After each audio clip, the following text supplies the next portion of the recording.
ప్రజాపాలన వేడుకలకు గూడ్స్ బండిలో విద్యార్థుల తరలింపు, అధికారుల తీర్పై నెట్టింట విమర్శలు. సీఎం సొంత జిల్లాలో ఘటన.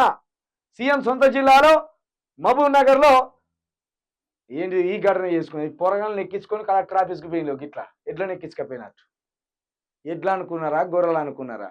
కేసీఆర్ గారు ముఖ్యమంత్రి ఉన్నప్పుడు గిట్లా రోడ్డు పొంటి పిల్లలు పోతా అంటే, ఆ రోడ్డు పొంటి ముఖ్యమంత్రి గారు పోతా అంటే పిల్లలుండి గిట్లా టాటా ఎప్పించారు.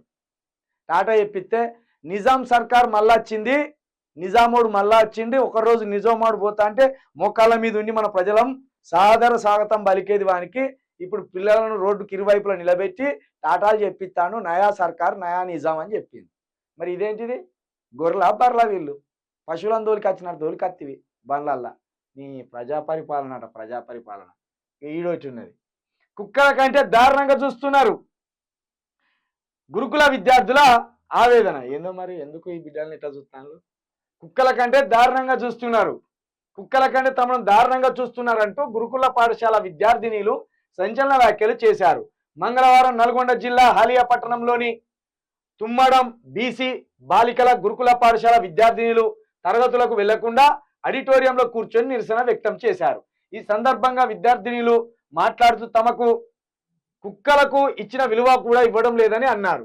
పురుగుల అన్నం పెడుతున్నారని ఆవేదన వ్యక్తం చేశారు. ఆకలితో అలమటిస్తున్నామని దాదాపు 400 మంది విద్యార్థినీలు ఆందోళన చేపట్టారు. మధ్యాహ్నం భోజనంలో నిత్యం పురుగులు వస్తున్నాయని చెప్పారు. చికెన్ సాంబార్లో నీళ్లు ఉన్నాయని తినలేక ఆకలితో అలమటిస్తున్నామని చెప్పారు. ఇదేంటని అడిగితే ప్రిన్సిపాల్ ఏదోటి ఇచ్చింది. ఏమైంది తెలుసా? ఇది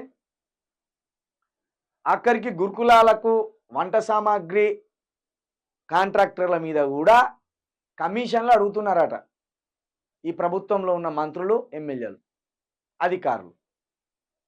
ఇప్పుడు ఈ వార్తకును ఈ వార్తకు లింకు ఇక్కడ.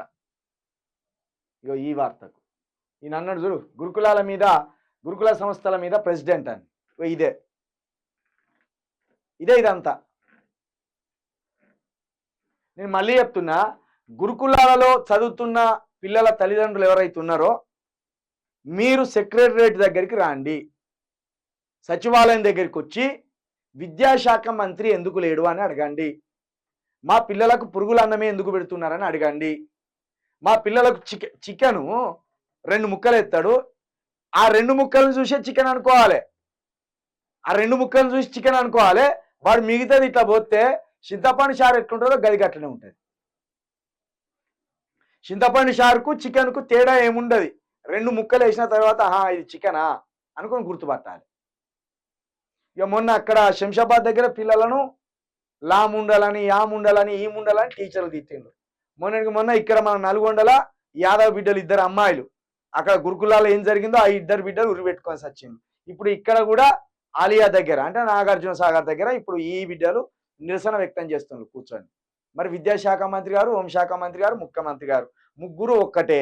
ముఖ్యమంత్రి గారు మన రేవంత్ రెడ్డి గారే, ఆ 2 పోస్టులు వాళ్ళ దగ్గరనే ఉన్నాయి. మరి గిట్లున్నది మీ సమస్యలు. ఏం పాడైందో, ఏం చేస్తానో ఏం అర్థమైతే లేదు. అసలు ఎందుకు ఈ పాలన ఉన్నదో అర్థమైతే లేదు.